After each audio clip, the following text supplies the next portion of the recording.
नमस्कार। आपने देखना शुरू कर दिया है सबकी खबर और मैं हूं आपके साथ Ayush Shukla. NEET UG re exam से ठीक पहले केंद्र सरकार द्वारा भारत में टेलीग्राम पर अस्थायी रोक लगाने का फैसला देश भर में चर्चा का विषय बन गया है।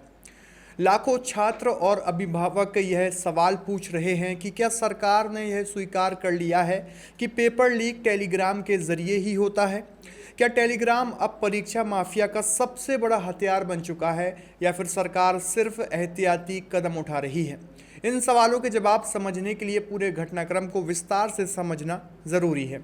दरअसल नेशनल टेस्टिंग एजेंसी यानी एनटीए ने जानकारी दी है कि इलेक्ट्रॉनिक्स और सूचना प्रौद्योगिकी मंत्रालय ने सूचना प्रौद्योगिकी अधिनियम 2000 की धारा 69(a) के तहत भारत में टेलीग्राम की सेवाओं पर 22 जून 2026 तक अस्थायी प्रतिबंध लगाने का फैसला किया है। यह फैसला 21 जून को होने वाली नीट यूजी री एग्ज़ाम को ध्यान में रखते हुए लिया गया है। इसके अलावा सरकार ने टेलीग्राम को 30 जून तक अपने मैसेज एडिट फीचर को भारत में सीमित करने के निर्देश भी दिए हैं, ताकि पहले से भेजे गए संदेशों को बाद में बदलकर फर्जी सबूत तैयार ना किए जा सके। सबसे बड़ा सवाल यही है कि क्या सरकार ने मान लिया है कि टेलीग्राम पर पेपर लीक होता है। इसका जवाब सीधे तौर पर नहीं है। एनटीए ने कहीं भी यह नहीं कहा है कि नीट का प्रश्न पत्र टेलीग्राम पर लीक हुआ था, बल्कि एजेंसी का कहना है कि पिछले कुछ समय से टेलीग्राम का इस्तेमाल पेपर लीक के फर्जी दावे फैलाने, छात्रों को गुमराह करने और करोड़ों रुपए की साइबर ठगी के लिए किया जा रहा था। जांच एजेंसियों के अनुसार कई चैनल और ग्रुप परीक्षा से पहले या बाद में प्रश्न पत्र लीक होने का दावा करते थे और छात्रों से पैसे मांगते थे। कई मामलों में परीक्षा खत्म होने के बाद प्रश्न पत्र अपलोड कर यह दिखाने की कोशिश की जाती थी कि प्रश्न पत्र पहले ही लीक हो गया था। यहीं पर टेलीग्राम का मैसेज एडिट फीचर जांच के एजेंसियों के निशाने पर है। सामान्य सोशल मीडिया प्लेटफॉर्म की तुलना में टेलीग्राम पर पुराने संदेशों को लंबे समय बाद भी एडिट किया जा सकता है।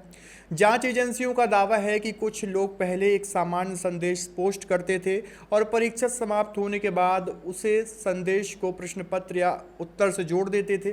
बाद में स्क्रीनशॉट और टाइम स्टैम्प दिखाकर यह प्रचार किया जाता था कि पेपर लीक पहले से हो चुका है। इससे न केवल छात्रों में भ्रम फैलता था, बल्कि परीक्षा की विश्वसनीयता पर भी सवाल खड़े होते थे। एनटीए के अनुसार पिछले कुछ हफ्तों में पेपर लीक्ड नी रीट 2026, नीट माफिया जैसे नामों से कई टेलीग्राम चैनल सक्रिय थे। इन चैनलों के जरिए छात्रों और उनके परिवारों को यह विश्वास दिलाने की कोशिश की जाती थी कि उनके पास असली प्रश्न पत्र मौजूद है। बदले में हज़ारों से लेकर लाखों रुपए तक की मांग की जाती थी। एजेंसी का कहना है कि ऐसे अधिकांश दावे फर्जी पाए गए हैं और उनका मकसद केवल आर्थिक ठगी था। मामले की गंभीरता का अंदाज़ा इसी बात से लगाया जा सकता है कि गृह मंत्रालय के अंतर्गत काम करने वाले भारतीय साइबर अपराध समन्वय केंद्र को भी इसमें हस्तक्षेप करना पड़ा। एनटी और विभिन्न राज्यों की पुलिस ने मिले इनपुट के आधार पर कई टेलीग्राम चैनल, बॉट और ग्रुप हटाए गए। हालांकि जांच एजेंसियों का कहना है कि एक चैनल बंद होने के बाद तुरंत दूसरे नाम से नया चैनल बन जाता था। यही वजह रही है कि सरकार ने चैनल दर चैनल कार्रवाई के बजाय अस्थायी रूप से ही पूरे प्लेटफॉर्म पर प्रतिबंध लगाने का फैसला किया। इस बीच बिहार और गुजरात में भी बड़े खुलासे सामने आए हैं। बिहार पुलिस की आर्थिक अपराध इकाई ने पेपर लीक और फर्जी दावों से जुड़ी गतिविधियों को लेकर चेतावनी भी जारी की थी। वहीं अहमदाबाद साइबर क्राइम ब्रांच की जांच में एक ऐसे अंतर्राज्यीय गिरोह का खुलासा हुआ जिसने फर्जी बैंक खातों के जरिए करीब 21 करोड़ रुपए का लेन देन किया। जांच एजेंसियों के अनुसार यह गिरोह टेलीग्राम के माध्यम से छात्रों और अभिभावकों को निशाना बना रहा था और एक महीने में करीब 1000 लोगों से संपर्क किया गया था। सरकार और एनटीए का कहना है कि यह फैसला किसी सोशल मीडिया प्लेटफॉर्म को दोषी ठहराने के लिए नहीं, बल्कि परीक्षा प्रक्रिया की सुरक्षा सुनिश्चित करने के लिए लिया गया है। एजेंसी का दावा है कि यह कदम अंतिम विकल्प के रूप में उठाया गया क्योंकि पहले व्यक्तिगत चैनलों और ग्रुप्स के खिलाफ कार्रवाई की गई थी, लेकिन उससे अपेक्षित परिणाम नहीं मिल सके। इसके साथ ही एनटीए ने यह भी स्पष्ट किया है कि 21 जून को नीट यूजी री एग्ज़ाम तय कार्यक्रम के अनुसार आयोजित होगी। छात्रों से अपील की जा रही है कि वे सोशल मीडिया पर वायरल होने वाले किसी भी कथित प्रश्न पत्र, उत्तर कुंजी या पेपर लीक के दावे पर भरोसा न करें और केवल आधिकारिक स्रोतों से जानकारी हासिल करें।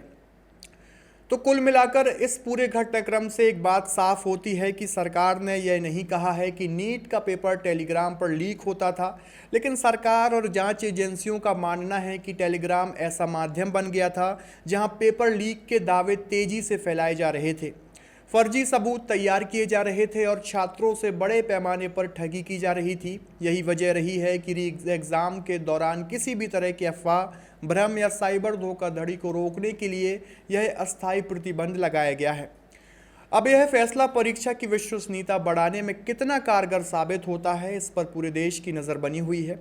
आपकी इस पूरी खबर को लेकर क्या राय है, कमेंट बॉक्स में अपनी प्रतिक्रिया ज़रूर दीजिए और देखते रहिए सबकी खबर। शुक्रिया।